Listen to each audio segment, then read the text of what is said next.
வந்திருக்கும் மற்றொரு முக்கிய செய்தி, குரூப் 4 தேர்வு பணியிடங்களை அதிகரிக்க அதிகாரப்பூர்வ அறிவிப்பு அடுத்த மாதம் வெளியாகும் என தகவல் வெளியாகி இருக்கிறது. இது குறித்த கூடுதல் விவரங்களோடு இணைகிறார் நமது செய்தியாளர் லிபிகா. வணக்கம் லிபிகா, குரூப் 4 குறித்து என்னென்ன தகவல்கள் தற்போது வெளியாகி இருக்கிறது? இது குறித்த விவரங்களை பதிவு பண்ணலாம்.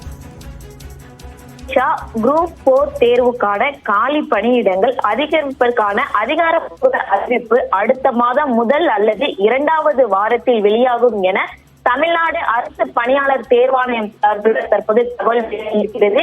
கிராம நிர்வாக அலுவலர், பில் கலெக்டர், ஆவின் நிர்வாக உதவியாளர், இளநிலை நிர்வாகி உள்ளிட்ட பல்வேறு காலி பணியிடங்கள் என்பது தேர்வாணையம் மூலம் இது நிரப்பப்பட்டு வருகிறது. கிட்டத்தட்ட 6244 பணியிடங்கள் நிரப்புவதற்கான இந்த குரூப் 4 தேர்வானது கடந்த ஜூன் 9ஆம் தேதி நடைபெற்று முடிந்துள்ளன.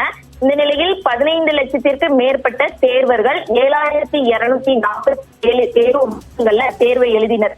இன்னும் 2 மாத காலங்களில் தேர்வுக்கான முடிவுகள் வெளியாக இருக்கக்கூடிய நிலையில் குரூப் 4 தேர்வில் கூடுதலாக 480 பணியிடங்கள் சேர்க்கப்பட்டு மொத்தம் 6724 காலி பணியிடங்களானது தற்போது அதிகரிக்கப்பட்டிருக்கின்றது.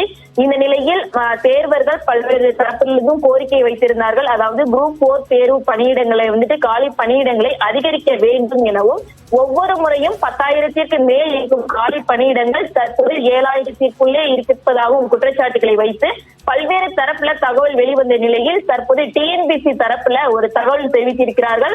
அதாவது குரூப் 4 தேர்வுக்கான காலி பணியிடங்கள் அதிகரிக்க வேண்டும் என பல்வேறு தரப்புல கோரிக்கை வந்த நிலையில் அதை கணக்கெடுப்பானது, அதாவது காலி பணியிடங்களை அதிகரிப்பதற்கான கணக்கெடுப்பு என்பது தற்போது நடைபெற்று வருவதாகவும், அக்டோபர் முதல் அல்லது இரண்டாவது வாரத்தில் அதிகாரப்பூர்வ அறிவிப்பு என்பது வெளிவரும் எனவும் டிஎன்பிசி தரப்புல தற்போது தகவல் வெளியாகிருக்கிறது. மோனிஷா,